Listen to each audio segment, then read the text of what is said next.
Watch for flying. So what we've got here is a log. The log is going to represent what?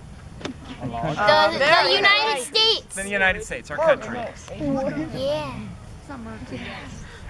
Slavery. That's Slavery.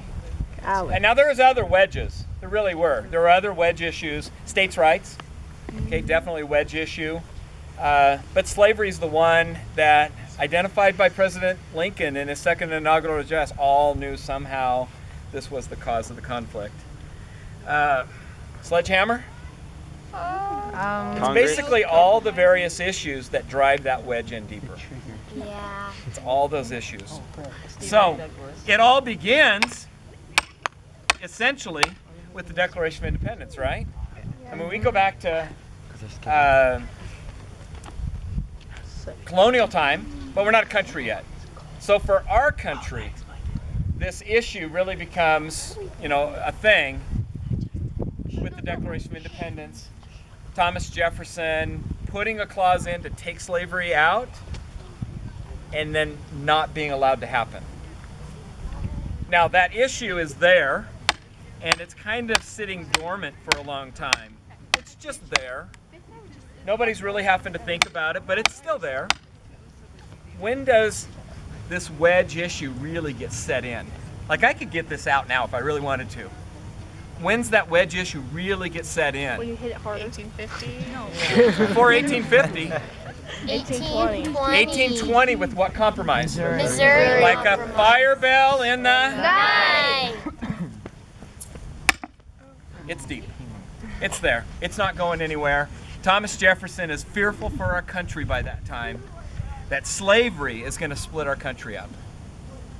Does it right away? No. Country's pretty resilient.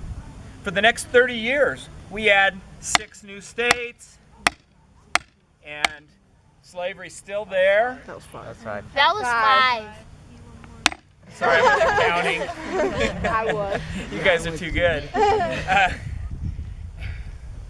You guys have math next hour, right? Yeah. Okay, well good. I hope We're you're not good practicing. next We're hour. warming up.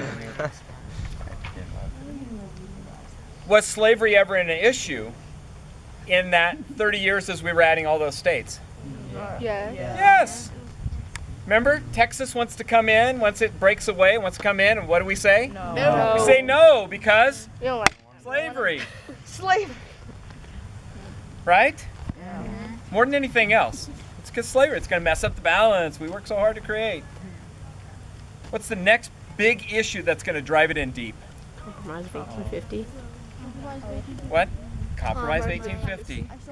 Okay, California wants to become a state, and we have Compromise of 1850.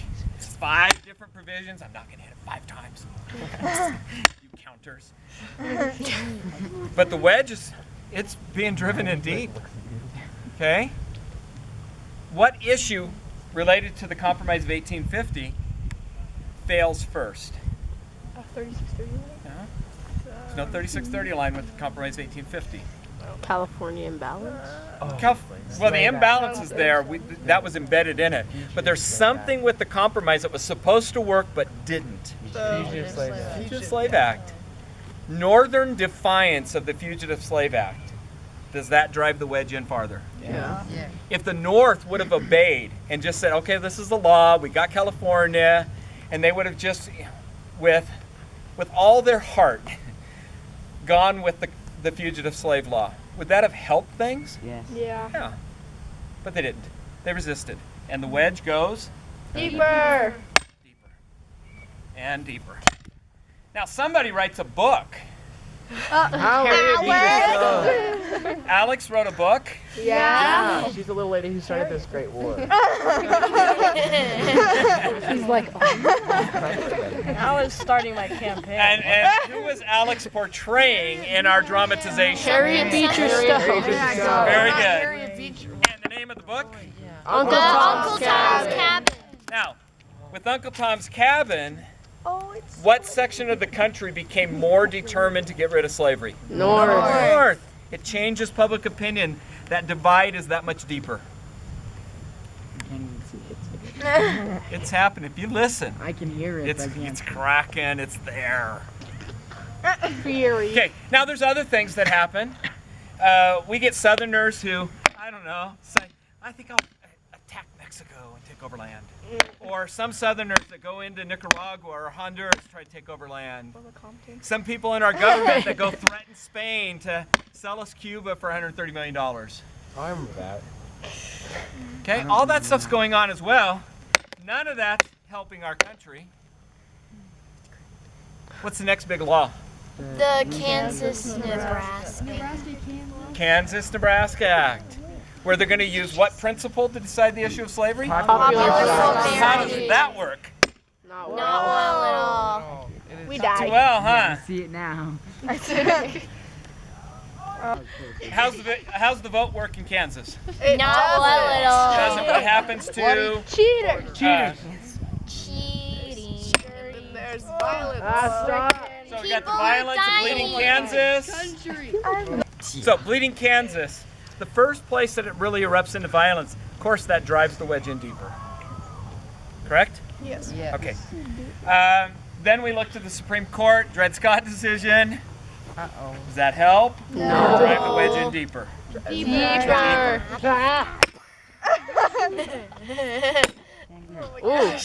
We are one tough state. Hey, Country. thank you.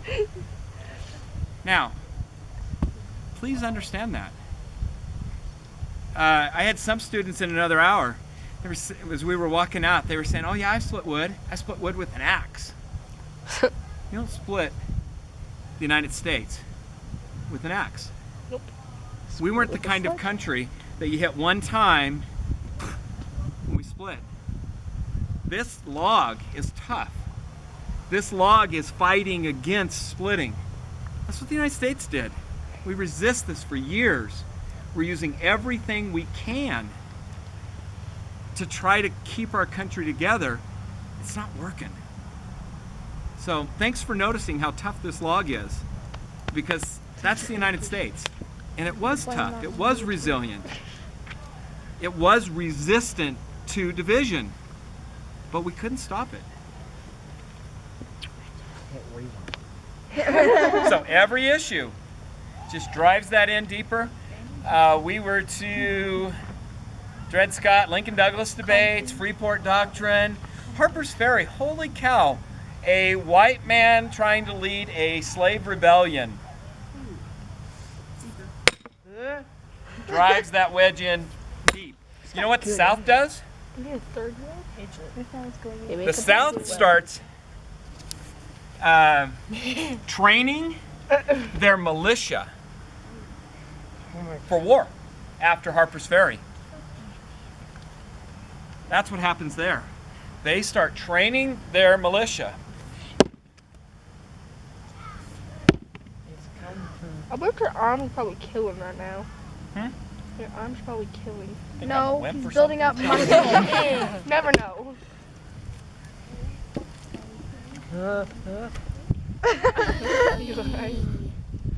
We're too strong for you. Too tough. Looks like. Good. Here we go. All right. So, we get to the election of 1860. I talked about that in the room a little bit. Lincoln's chosen. The South basically makes it clear. If Lincoln wins, we're leaving. He's elected in November. And as I told you before, 39% of the popular vote. Over 6 out of 10 Americans voted for somebody else. But he won the North. So he won the states in the North. He won the electoral votes needed to win. And as soon as those electoral votes were opened, counted, official, that was December of 1860.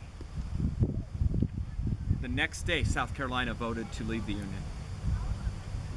Lincoln's not even in office yet. And they're saying, we're gone. Now, over the next 2.5 months, Lincoln's still not president. James Buchanan is president. 6 more states vote to leave the Union while Lincoln's waiting to be sworn into office.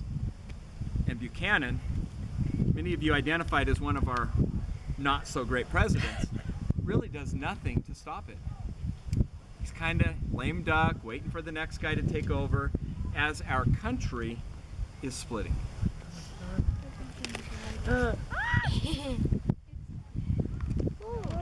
Okay? Civil War is fought to try to do what? Put it back Put it together. back together. We are. Or, guys, or keep it split. If you're a Southerner, two countries. Confederate States, United States. If you're a Northerner, led by Lincoln, it's put this country back together. It's the goal of the Civil War. Who wins? North. The North. The North wins. Country's brought back together. Does the war heal all of that? No. Now slavery will end. Slavery will be brought to an end. But everything's not healed. And you need to understand that. And we don't, unfortunately, in this class, go through all of the things that follow the Civil War. But I think one of the things you need to understand as we go forward, everything's not put back as it was. There are hard feelings. There's 600,000 people that died trying to achieve this or the other, but got brought back together. Questions?